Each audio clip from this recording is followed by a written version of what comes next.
Welcome to I Hate It Here, the podcast for HR and people professionals, making the hardest job in the world just a little bit easier. I'm Hiba Youssef. We always speak of passion. Passion doesn't calculate in the same way finance is calculating. It doesn't calculate in the same way the CEO is. So when we can speak their language, we're finding alignment. And I think that's an important step, but also now we can articulate it clearly and to say, well, this is why we should or we shouldn't do it because it's going to impact this. And a lot of times we haven't had that knowledge to be able to do that, or people didn't understand that part of the strategy. Honestly, what I do for work is probably the least interesting thing about me. And I'm sure some of your employees feel the same way.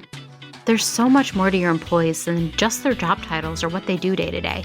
Take Shane in marketing, he's not just about writing emails, or Ashley in HR, she's not just about payroll and benefits. Every employee has a story. They have talents, motivations, and potential waiting to be unlocked. And the predictive index helps you understand them all, not just the role they play. It creates stronger managers, happier teams, and we all know when you truly understand your people, your business actually performs better. Want to learn more? Head over to trypi.com/IHateItHere. Another week, another episode of your favorite podcast. This season, I'm diving into all sorts of topics, and my goal has been to learn something I didn't know.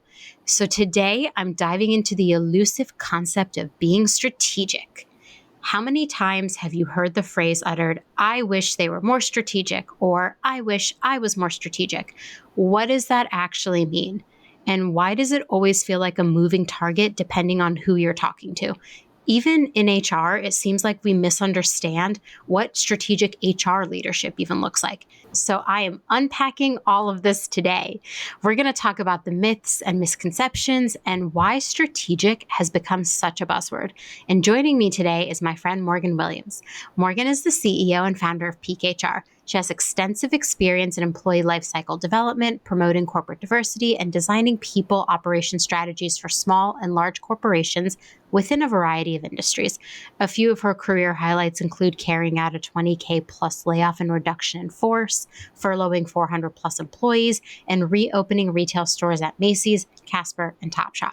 Working across organizations that have been 30 to 300K plus to nurture positive employee relations. Morgan has really done it all, and she's been on this pod before, and she's back today, and we're going to have a good time. Morgan, welcome. Thank you for having me. That intro was like a struggle for me to get my words out, but I did it. It's okay. As my mom said, I was born talking to brick walls, or I could talk to a brick wall and I'd be fine. I have been asking every single guest this season, and the answer. It does not have to be anything about HR. Our friend Tara tried to give me an HR answer, and I was like, pick a different answer. What's one area or topic that you're really interested in right now? So I would say sustainability, but I want to change this a little bit because there was a documentary that just came out over the holiday time on Netflix about basically overconsumption and products, ends of life. And I am fascinated in that and the waste and the usage and different things that we do. And so I'm constantly thinking about that in so many different things right now. I love that. I went on a deep dive recently about fashion and fast fashion because I don't like to buy fast fashion. And then I keep seeing these awful stats about how much of it is in dumps around the world and is contributing to environmental harm. And I went on a deep dive on what type of materials you should be spending money on and what materials aren't worth it. And now I read the tag of everything that I'm buying to see what it's made of. Buy Now, the shopping conspiracy, you should look at it because they talk about fast fashion in there. Was I right? Is fast fashion ruining the world? Absolutely. There is a beach in Ghana where they literally put tons of clothes in its designer because they don't have a way to recycle them or dispose of them quick enough. And it's just piles and mountains of clothes. Definitely check it out. It was sad. Fascinating in a way that's not great, but also we got to address this problem and we don't see it. So yeah. Okay, well, that was a really good topic area. Thank you. No one has shared that so far. I've been asking everybody this question this season. Usually I ask an HR question, but I've been asking this because I just think, everything is so connected. You and I talk about this all the time. You can't escape the world at work. And so I'm like interested in hearing what people are thinking about and what topics that they're being drawn to. Cause I think I either end up being also drawn to them, or then I end up on my own exploration of like, oh my God, my friend told me about this thing that now I have to know about too. The exciting part about that in this documentary too is that it goes into microplastics and how all of this is affecting us and like our health. And so it's incredibly fascinating. You should definitely watch it. But no, I think you'll be super excited. So please do. That's how I felt about the movie Dark Water. If you haven't watched it, it's a Mark Love Ruffalo movie. that. Love that movie. I made my mom watch it, and my mom was like, why did you make me watch this? I'm like mortified, and I'm throwing out all my pots, and I can never use the nonstick pots again. And I was like, okay, I didn't mean to like scar you, but it's very serious. There are a lot of chemicals in this. No, I also read the real story about that as well. And it's like super fascinating. Her quotes and everything. It's like wonderful. Okay, please send. I'm going to have to go read that because I loved the movie and I recommend it to everybody. I'm like, throw out your Teflon pans. Let's talk about that. And so, okay, I'll move on. We'll actually talk about HR today. You and I were texting about this like post that I think you saw on LinkedIn, and you sent it about being strategic, and it like started this conversation, and you were like, I knew all of you were going to have this reaction to it. And I was like, Morgan, come on the pod. We have to talk about this because I hear it so often, especially from like junior talent, like, oh, I just want to be more strategic, or, oh, I can't wait to get to the leadership level so I can be strategic. And I want to like talk about that today. That's gonna be this whole, you're probably gonna hear strategic a million times in today's convo, but I want to talk about it because I think it means something different to everybody. So what does being strategic mean to you as an HR leader? I think for me, it really is about understanding the business. And I think when I'm thinking about being strategic, it's for that partner. So it's not just understanding the business, but also their business. And I think that's why there's a little bit of a shift almost each time you talk about it, because what strategic means to finance is going to be a little bit different than what strategic means to marketing or creatives in different aspects. Some are going to be much more analytical. Some are going to be much more qualitative. And I think that's also what changes the strategy, right? Like the root of the word comes from strategy when we're looking at that. And so I think it's really understanding the business, how to apply whatever HR tactics that you're looking through, but also through your lens, through their lens, and the business lens. And I think that's where it's often misunderstood. I think people start the strategy on their HR side or their business side, but they can't convey it to the other side that they're speaking to. And I think that's why we're almost like doing this when we're talking. And it's like strategic, but your strategic doesn't necessarily mean mine. I can't see your data points in the same way that they can see my data points. And I think that's also where we get so much misalignment from this. But to me, it's understanding the business. It's understanding how I can relay something to you and the effects on your department or your business or sector, as well as the effects on mine, and how we can work together and merge that to actually be efficient for this area. Like that's where the root of it comes for me. How are we making money? How are we losing money? Where are the risks? Yeah, you'd be surprised by how many people I talk to when I ask like, how does your company make money? And I have no idea. Answer that question. Yeah. Alarming to me. I have found that I got to be a better HR person when I really understood the business. Oh, 100%. I mean, you can get more of your business initiatives going on when you can understand the business and what their priorities are, and also how you can link it to that or the risk. And if you don't have that portion and you're just trying to get it over, well, we always speak with passion. Passion doesn't calculate in the same way finance is calculating. It doesn't calculate in the same way the CEO is. So when we can speak their language, we're finding alignment. And I think that's a important step, but also now we can articulate it clearly and to say, well, this is why we should or we shouldn't do it because it's going to impact this. And a lot of times we haven't had that knowledge to be able to do that, or people didn't understand that part of the strategy to be effective. So why do you think that like strategic is so often either misunderstood or misused in HR? I think most of the time we just heard it at the beginning, right? Like be strategic, be strategic, be strategic. Nobody ever really defined it. And that was something I was really happy. Last year, we had the CFO of Lattice come in, and that was a question that I really wanted to nail him on of like, what does that mean? And because I wanted to hear it from different leaders, right? Like I can talk about what it means for me without different CEOs, but I wanted to hear it from somebody else. And that was really what he was landing on. And I really love that.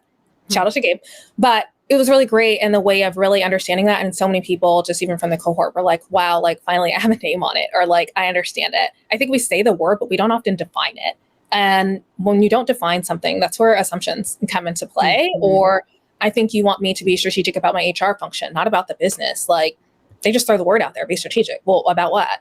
And so I think when we can really start narrowing that down, we can actually understand and fit into the categories. But I think at first it's this word, one of those buzzwords, that you kind of throw around or you hear people saying, and it's like, oh yeah, I want to be that. And then it's like, okay, well, what is that? And it's like, I don't know, you tell me. Like, I think that's really what was happening. And then as you start getting up and saying this in front of department leaders, they're saying it back to you. But then it's like, well, what does your word mean? Like, what does that mean to you? And I think there's a little ego in it. I think a lot of people don't actually want to ask what that means. I think they'd rather go back and ask somebody else.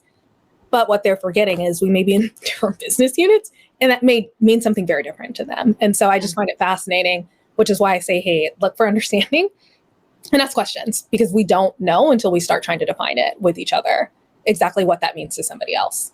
Yeah. And that's that's what I think contributes to that like big misunderstanding and misconception of what being strategic actually is. Cause it could look very different between me and like my CEO, where I think like I'm being super strategic about something and he's like, why are you even doing this? Yeah.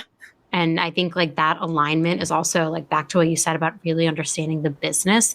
I think when you can filter through the work that is being done through the lens of how does this contribute to the business, either like push the business forward, push our organizational goals forward, then I think you're inherently being strategic in that moment because you are thinking through the lens of the business, but then 100%. making sure that your understanding is aligned with your manager's understanding is also really important. I feel like that step is missed sometimes. Yeah, no, of course. I think also like when you can see businesses always have a roadmap, their shareholder meetings, like they're always talking about all of these different things depending upon the size of your company or whatever the case may be. But like when you can understand that, then you can understand, when do I put this HR function, into here? Because if we know we're going to grow talent and it's going to be super big, it's going to be really strategic for me to get that ATS or a good HRIS before we do that and have an implosion. Otherwise, our system won't be able to sustain that. That's how I'm going to articulate the argument and be strategic with you, because I see the business goals and plans. Let's have this in place so we can ensure a great onboarding. Why? Because we know how much that retention affects that. And like it's a lot easier to advocate there than instead of just saying, I need a new ATS. And like, that's really important. Well, ATS affects retention. It affects, the employee onboarding. Also, it will make us money in this type of way to get them in here smooth and we can keep them. So that's a great example for me of like just thinking about being strategic and understanding your employees or employer's roadmap. Yeah. And I think part of like the reason why a lot of people struggle with securing buy-in, that's like one of the questions I get all the time. Like, how do I secure buy-in for my CEO for this? And it's like, are you being strategic with your ask? Not just in your ask of filtering through the business, also like, I lead with my influencing strengths. So if like you've taken Gallup Strength Finders, I'm like an influencer at heart. I want to like convince people of the things that I want. Why the fuck do I have this podcast and a newsletter if that's not like what I'm good at, right? Yeah. But part of securing buy-in is understanding the person in front of you, what matters to them, and then how do I frame my problem, my solution in a way that they can comprehend it matters to them.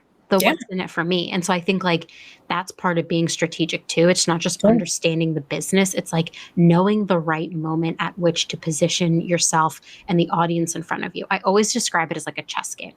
When people are like, what's going on in your head all day long? I'm like, well, lyrics to songs and my fantasy novels, but also a game of chess. And I play like, that was like one of the earliest games my dad taught me to play other than blackjack. Very odd for a man to teach his 7-year-old blackjack to learn math. But my dad was like, this will make you quick on your toes. Like, let's learn blackjack. But like I played chess with him. And so in chess, you're always trying to think like, if I move this thing and then I get that thing. And I talk about work in my head that way too. And that's how I think of being strategic. It's like, what moves am I setting up to happen long term? And what do I need to do right now that like positions me to get those moves to win and like win the game? I think that's an excellent answer. And I think that's exactly what it is. Another one I've thought about is just, if you're an HR team of one and like either if you don't have a PO or you're just deciding upon that size or whatever the case may be, at a certain point when we start hitting close to 50, not 50, like there's new compliance things. So if I'm a team, I'm not going to be able to handle all of that. So now I'm going to be able to talk about it. And this is the risk, all the fines that we're going to get for not having this policy up, for not having this. that we can offload to a PEO or whatever the case may be, or to have that type of help to just have some of those things immediately, and they absorb some of that risk. So if we have to do a SWOT analysis or whatever the case may be, like we're looking at that, and that's where the strategicness goes in there. That's how we make money or lose money. And I'm thinking about that already up front, because once we hit 50, well, we have new laws that apply to us. So let's think about that. And also, do I have time to write all of these things as we're continuously growing? Yeah, like inflection points and milestones that we also have to filter through. So honestly, I just feel like HR, I say this all the time, we're like the function that is like thinking through the most things, because like our industry itself is regulated in a sense that there are laws that we have to abide by. Then we're trying to like balance what the business needs, then with what our leaders understand we need, then with what our employees think we need. We're like, it's the never ending. We're playing like 5 chess games on one chessboard. 100%. That's what's actually happening. It's not one chess game, it's 5 chess games on one chessboard. And I mean, that was a really good analogy as well. I think like so many HR leaders struggle with being viewed as operational versus strategic. So how do you think we can actually shift from being seen as just like the firefighters to the people who can actually be strategic partners? Yeah, I mean, I think, look, going back to the basic psychology, most people want to be felt, heard, and seen. And so adding that, anytime I go to any organization, like those are things that I'm trying to do, is all these little interviews to understand what's important to you. A question that I absolutely love, and I continuously ask this, is, do you feel like the org represents, what we're showing outside internally? That tells me a lot about the different things that we need to do right there. If they say no, if they say yes, then cool. Because I'm also thinking about, we bring people in based off what they see outside. So if that's what they see outside and they come in here and they're like, this is not how it operates, that allows me to do different things. And so when I'm thinking about, being strategic or our teams, or even just how to relay that, I really want to understand, what do you need, right? Like we want our needs met. So having that conversation will allow me to understand and also know how to utilize my other stakeholders and partners. You know what I'm saying? Because if I know that this is really important to you over here, when I have this like HR initiative, I'm going to pair that with that. You better believe I'm definitely going to pair that so you can get that. But on top of that, now we can be teammates and really work together as partners in this way to get something strategic that's going to answer what you need, but also what I need, in a way that we can really work together. And that's going to allow me to be much more tactical to get some business goals across the line. And I'm not just doing this by myself. But I think the biggest thing is you have to understand what people's needs are within the business and whether they're being met or not. Because if you don't understand that, it's going to be really hard to pair your own initiatives with somebody else if y'all can't find the alignment. And you also need to be very clear about what you need. I think a lot of times we spend a lot of time listening, at the table. But I think this is also the time to advocate for yourself and your needs. Not only from your employee's perspective, but you're also an employee as well. So like, what are those needs that you need to be carrying out? Because not only are you representing the employees, but we have, like, this is how we can be strategic too, by seeing ourselves as an employee and operating within this function.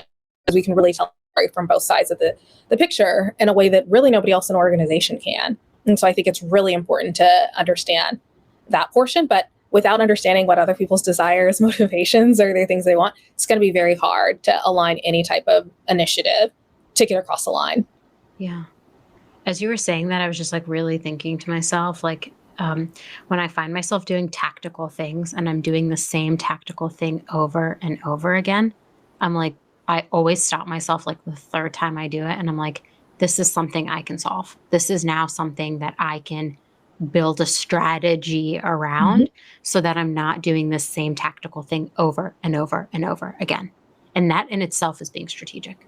Like, then now you are seeing patterns, you're recognizing things, and you're saying like, let me solve this before it becomes another problem. And I do love that you brought up like the wants and needs. I think sometimes like I forget I'm an employee sometimes. Yeah, we've all been there. I think it's really important to remember that. I think, even just kind of going back to when you're talking about the task, something I do is, if it's a task, I'm thinking about, how long am I doing this? If I'm, an office or whatever the case may be, like, how long am I doing this task? And also like, how much do I get paid? And should I be the person doing this? Because that's a waste of money. That's also how I'm being strategic, because I don't mind being a generalist and helping all, but at the same time, if my needs or uses can be used somewhere much more higher level that I can be allocating that time, I'm going to make a strategy approach for that, because also like that's a waste of resources. If somebody else on a junior level can do this a lot quicker and get this done, that can give me much more time to really be strategic with the landscape in a different type of way. Is this something we need to automate? Is this something we need an admin? Do we need another level for this? Like, that's also the things that I'm thinking about when I'm constantly doing these tasks over and over again. There has to be a better way, because it's time. And so when you can understand the value of time, it's a resource. So we can be strategic that way too. I think about it. I mean, I spent a year in consulting, which I often say was like the worst year of my life because I was so bored. I did government consulting. I was so bored. I was like, this is so boring. And I feel really bad saying that, but it was a very interesting year of my life. Like I needed that one boring year. It's like what really solidified for me that I am meant to live, breathe, and exist in startups, in the chaos that is a startup is really where I thrive.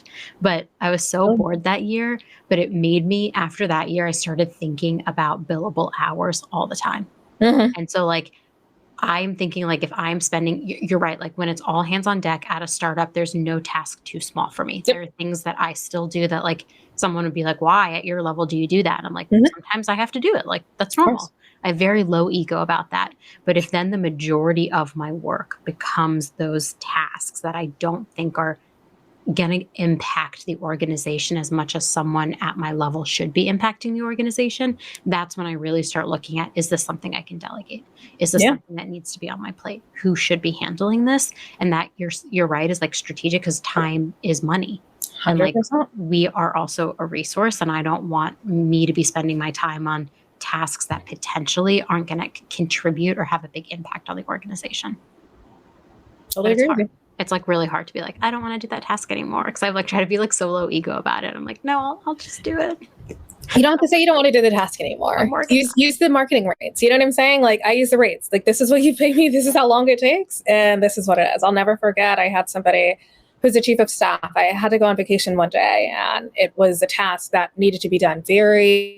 Anybody could do it. It took a lot of work, and you had to just sit there and do it. And I've been, talking about it and like, we need to change this. Somebody had to do it. And I've been saying we need to hire somebody that can do this. I was gone. Chief of staff had to do it. Next week we hired somebody. Opening. And so that's being strategic, right? Like I've been talking about this. My time can be used other places. I put my salary, divided it, amount of the time that I'm spending, everything else. I did the ROI, like a complete analysis on this. And that's what got us to end up hiring somebody. And sometimes that's what you have to do, right? Or have somebody else do it. It's like, oh yeah, anybody can do it. And then all of a sudden they're like, I don't want to do it. And like all of a sudden, new rec is open. Wonderful. You're like, oh, isn't that interesting? Now you understand exactly what it is I've been going through. Yeah. I love that. You were like, oh, they'll fuck around and find out. Hello.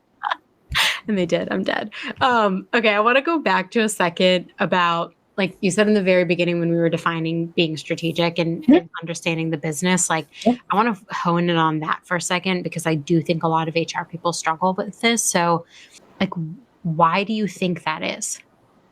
Yeah, I think we're a vastly different function. I think some of the functions can be siloed, but because people are our resources, they're across the whole business. So we really do need to understand the business. We need to understand what is happening from an industry perspective. We need to understand what is happening from a sector perspective, depending upon where your business is suppliers. You know what I'm saying? Is that going to make an impact? Are we changing with a lot of technological advances? Because if you're thinking about recruiting people, let's think about it just starting there. If there's a big skill shift and change, what are we doing internally from an L&D perspective to get people ready for that? Or who are we recruiting to ensure that they are going to have transferable skills to actually do this function? Like that's something you need to know instead of just opening up a new rec and seeing who applies, especially if we're in the midst of something right now. AI is a great example of like, what are you going to be doing in your organization about that, and kind of thinking about how you're hiring for this skill, or, how you're learning it. Like that's a part of our own development when we're thinking about launching new L&D programs or initiatives. Like we want to make sure that they're pairing along with the alignment. even for referrals and incentives or whatever the case. Like a lot of times people just want to throw those out there, but what is your real business issue that you can tie this along with to kind of advance that proposition? Like that's what is going to make those things a lot stronger. And we aren't nearly as siloed as other people. And so I think we have to understand that. How is our business making money? How is it losing money? And not just within our landscape, but truly like the economic landscape, because that's where a lot of shifts happen. And if we're not ready for that, and you're just trying to roll out this program and it doesn't meet any of those needs, it's pointless. And that's why I say, don't speak with passion, truly understand the business. So you may be able to do that same program. You just need to revitalize it to meet these needs. And that's what you need to understand. And until you truly get that, you just constantly maybe butting heads in that type of way, just because you're not understanding truly what the business needs in that type of way. Sometimes I stop and ask myself, even when I'm like doing work, I ask myself why I'm doing something. And if I can't articulate why it is I'm doing something, then the chances are we shouldn't be doing it. Yeah. I think it's just like the meetings, right? Like we get so close. Yeah. In this loop, constantly doing them. But it's like, why do we even have this meeting on here? Talk about the same stuff. Like, is this needed? And I think so we're creatures of habit. We really like that. And so, but is it needed? Is it helpful? I think that's a question you always have to ask yourself, which is also why I really love the RACI model, because I think it's a constant question of one, who's responsible, all of that, but it allows us to constantly think, do I need this information? Do we need to do this or not? And so when you can put it into those mind frames, once again, another form of strategy, but I think that's really helpful as well.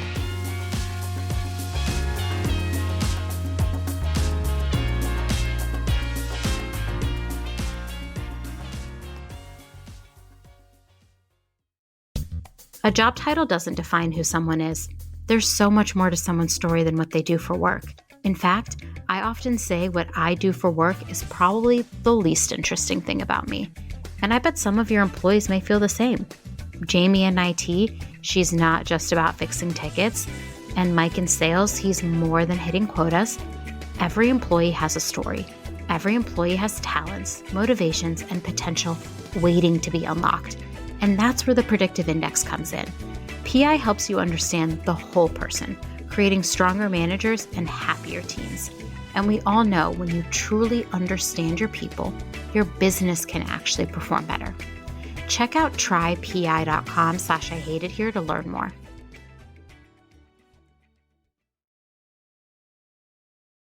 My favorite question. Also, I do think, this is like a little hot tip. HIPAA's hot tip. I'm going to start. We should start doing this. You should definitely. Sorry, I'm being such a goofball today. I feel like you should also, if you are managing a team, ask your team why they're doing things. Like when you assign them a task or a project, you should always be giving them a context to why. But every now and then, if they're bringing something up or they're working on something, even asking them to articulate the why is super important, because it gives them a chance to also practice aligning their work with the business goals. And you should be listening for that and coaching for that. Like my direct report was like, well, why are we doing these pulse surveys? And I was like, because we need to understand the employee sentiment of like what's going on at the organization, so we can also understand if the programs we are delivering actually solve their problems while we're also filtering through the company's business goals and objectives. So like even asking your direct report in conversation and making sure your team also always understands the why and can articulate it is a brilliant form of coaching. Just my HIPAA's hot tip for this episode. I promise I love that. Never do that again. Okay, so like we've discussed the struggle and why we struggle with those business goals. How I think the other hard part that even I struggle with too is making sure that the initiatives we are doing have measurable impact on the business outcomes. So how do you like make sure that those are ensured, that as an HR leader, your initiatives are actually having measurable impact on the business outcomes? It's so funny you talked about like asking the why portion and everything else, because that's where I would loop it back into. The shareholder calls, board calls, they often talk about the why in there. And that's why I love those are open calls for a lot of companies, things like that for you to understand. And I would say if you're a junior employee, nobody is ever expecting you to listen to those. So like if you do, heads up, but it can give you a lot of insight on either what the shareholders may be concerned about. And that's good for you, depending upon your function, to understand, okay, cool. I don't need to design something that's really going towards this direction. Yeah. It's going to be different. You know what I'm saying? If they have a lot of hesitation on there or it's not clear. I think that's one thing. I think the other portion about all of that is, once again, getting down to what do they care about? What are the main problems that we're facing? And a lot of times you will hear that from an industry perspective, from a supplier perspective, like you can actually understand the challenges within the business. I think that also what the goals are. A lot of times in those calls, they'll be like 35% X, XYZ or whatever. Cool. Now I have my metrics. You know what I'm saying? Like those are things that they're telling the shareholders. Those are definitely going to be things that the business, the CEO is going to come back and tell us that we're going to have to align ourselves with. So I like to start with numbers that are already there. One, that they've already been described, because now that gives me something to go forward. You can have your stretch goals, you can have everything else, but like this is where we have alignment all the way through, from the CEO to our shareholders, everything else like that. We have complete alignment with the board and we know where we're heading. This is where I can start attaching some of those numbers, and we can break this off because typically the calls are quarterly or whatever the case may be. So it allows us to get some time from here to here. What has happened? What is everybody's concern? And how can I attach a number of value to this that's going to get us X, Y, and Z in revenue? Also, why it's important to understand what the business says, because for instance, if we're trying to hit a high target, revenue number or whatever the case may be, you may want to think about staffing and you may want to think about retention. Those goals are really going to affect that. And so is this the time where we really need to staff up, or do we need to hit this revenue goal and really think about how we're going to reorganize or align the business to that? And this is what I mean about being strategic, instead of just going in with like, oh, I think this would be a great plan and we can hire all these people and they can do this.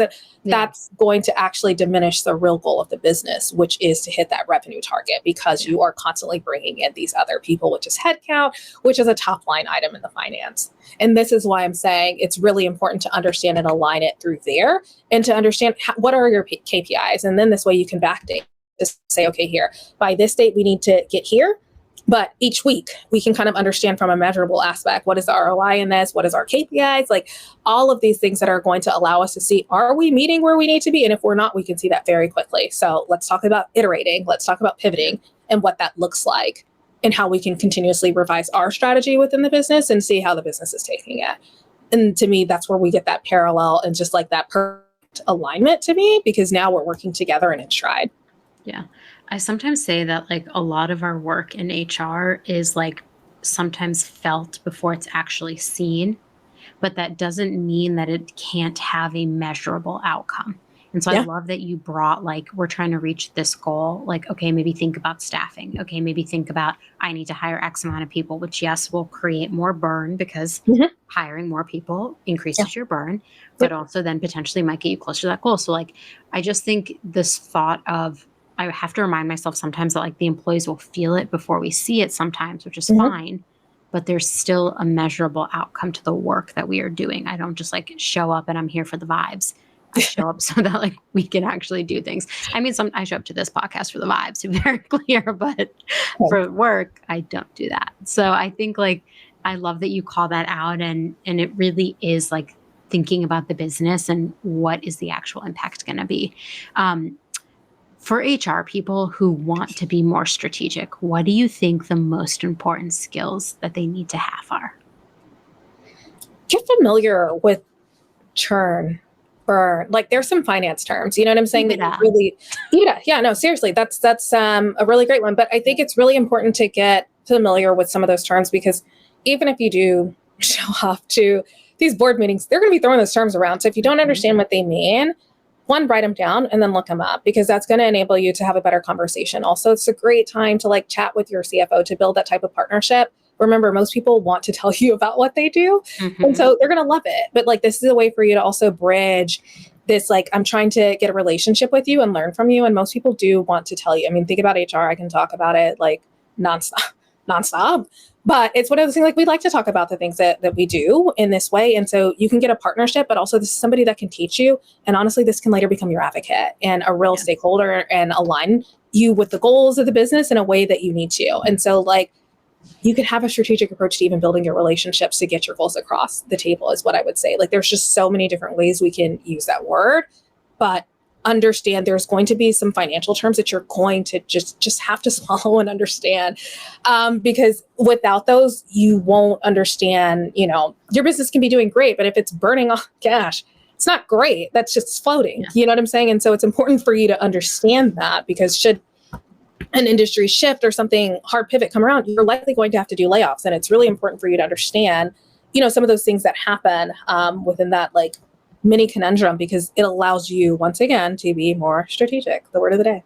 The word of the day. We're going to use it. We should have done like a strategic count where like I ring a bell every single time. Definitely should have. Strategic. People would have stopped listening. They would have been like, I can't handle this stupid bell that's going off every 10 seconds. Why did she do this today? No, but that brings up a really good point. Like I said, I saw a significant change in my career and how I could show up when I really started to understand the business and how to measure a business's success. And that did mean having to understand like, what is forecast? What is it like? Like all those things I did dive in with the finance partner very clearly to understand.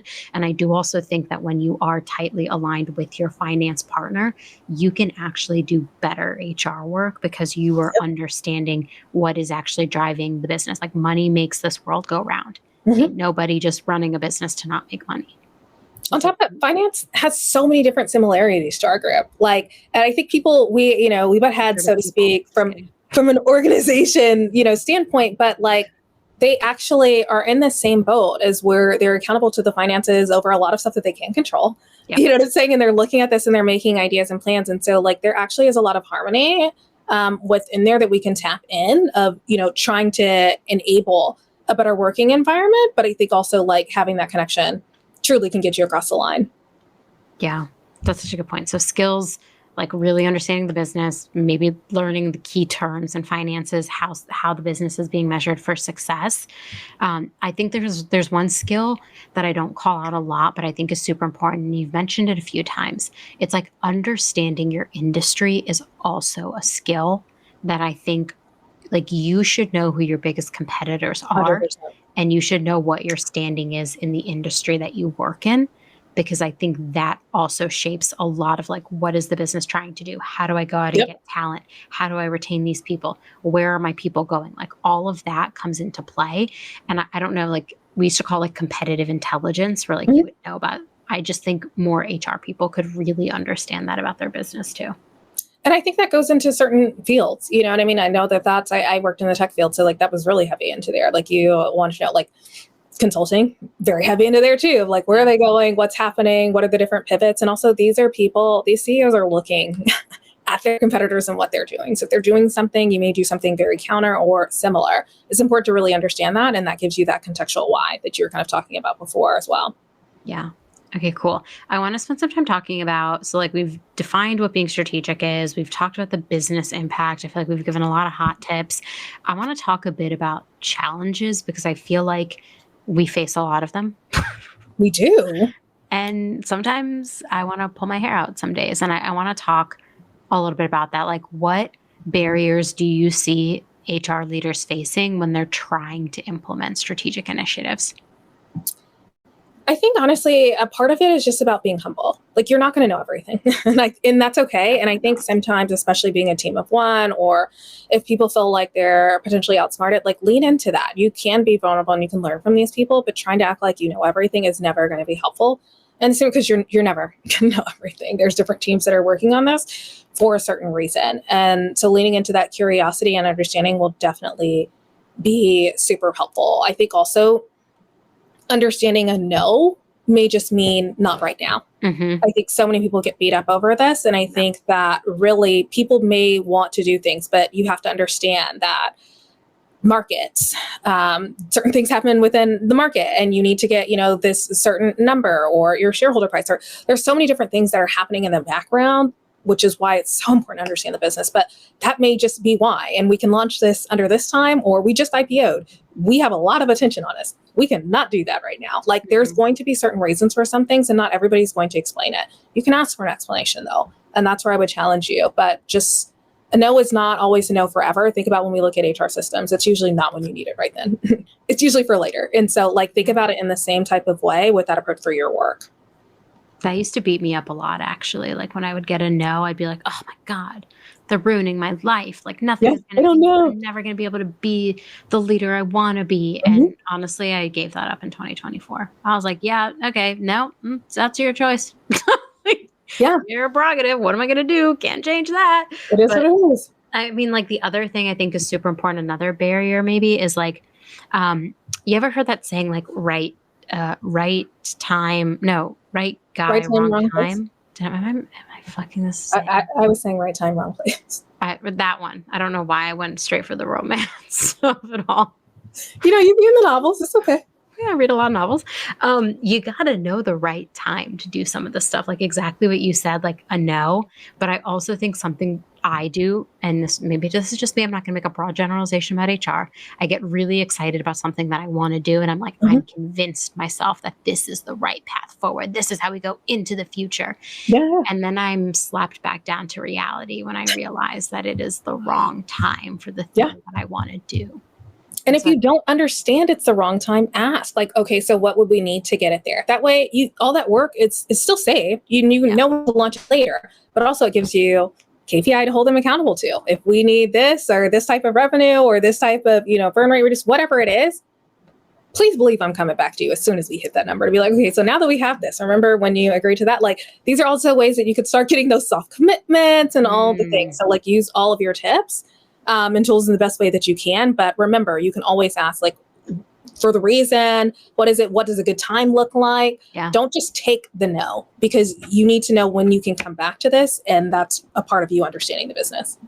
Love. We feel like this episode feels like therapy, actually. I want to talk about key differences between operational and strategic thinking in HR. Like, I thought this was an interesting call out. What do you see as the key difference between operational thinking and strategic thinking in HR?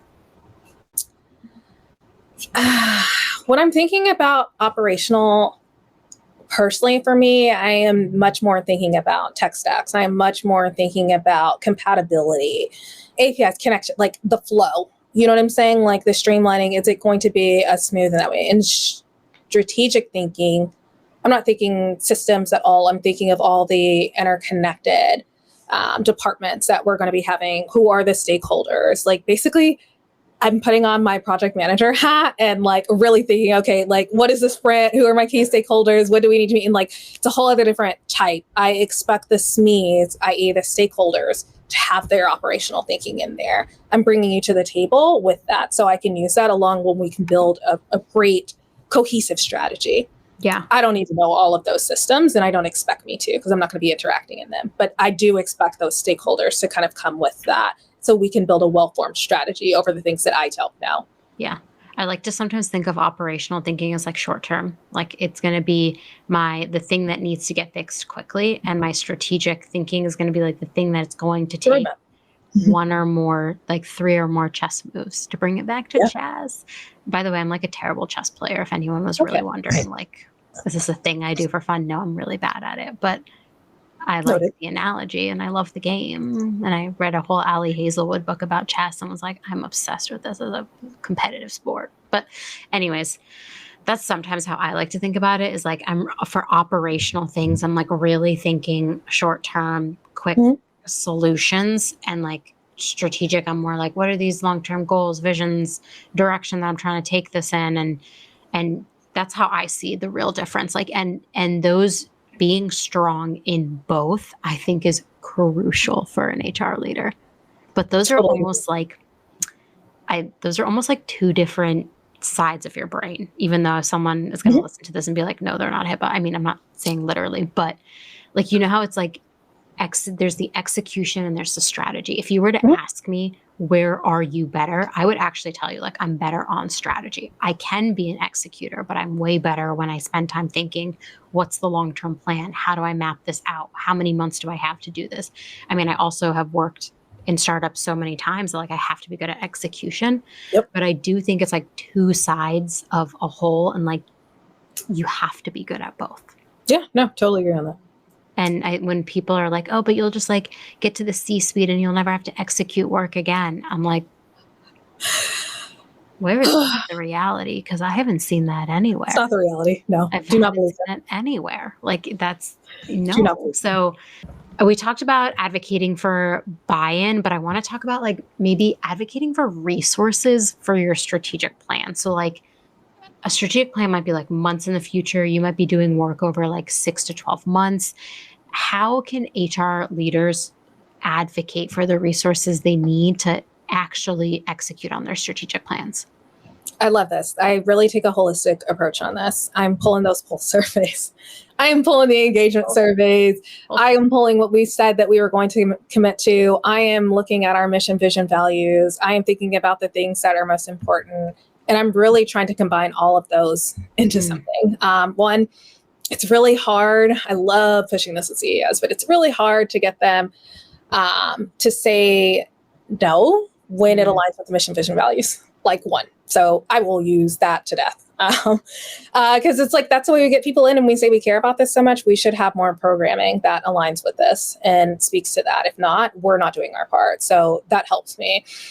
I also use other people's words. You know what I'm saying? Like, they're constantly saying it. Great. You better believe I'm pulling all of that in there, because especially if you're a team of one and you're just advocating, it's a lot harder. And this is where I go back to having the data.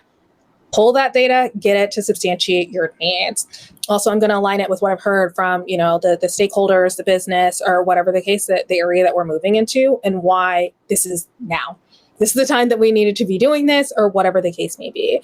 Those are ways that I start kind of moving things along. Also, when you're building your long-term plan or whatever, this is why it's also really important to know the business, because if they plan to do a huge launch and then you're trying to hire all these people and do onboard, that's not going to work. That's not going to work. You know what I'm saying? And so it's really important to understand, if they have a big launch that's going in, we need to really make sure that we have people, one, that are hired, trained, onboarded, brought in, and understand this, so we are ready for the launch, instead of just saying we have a launch and we have people scrambling, because that is not a good look for business. And so it's all of these ways that I try to use, one, our anecdotal data, looking back at potential turnover, because we hire them in too quickly and we have rapid turn because we haven't set it up for success. That's on me, and so it's really looking at all of these programs together and people's words on how we can be much more beneficial. And that's the thing that I like to tie up together.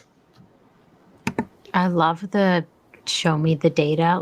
There's that famous scene, and I haven't even watched Jerry Maguire. I haven't even watched that full movie. I think I've only seen the show me the money scene. Yeah.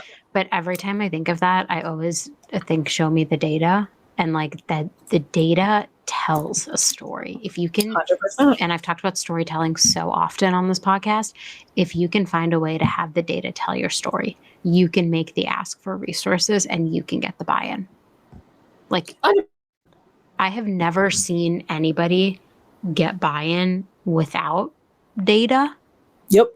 Even my CEO and I, who have a great relationship, I went to him today and I was like, I want to do this. And just like, I'm going to do it.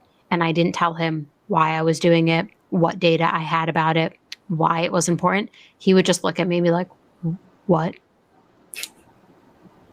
I honestly think he would just be like, why would you even ask me about this? Why, without any date? And this man, he trusts me, but I still can't roll into a meeting and get any sort of buy-in if I'm not talking about the measurable impact and either data I have to support why it needs to be done.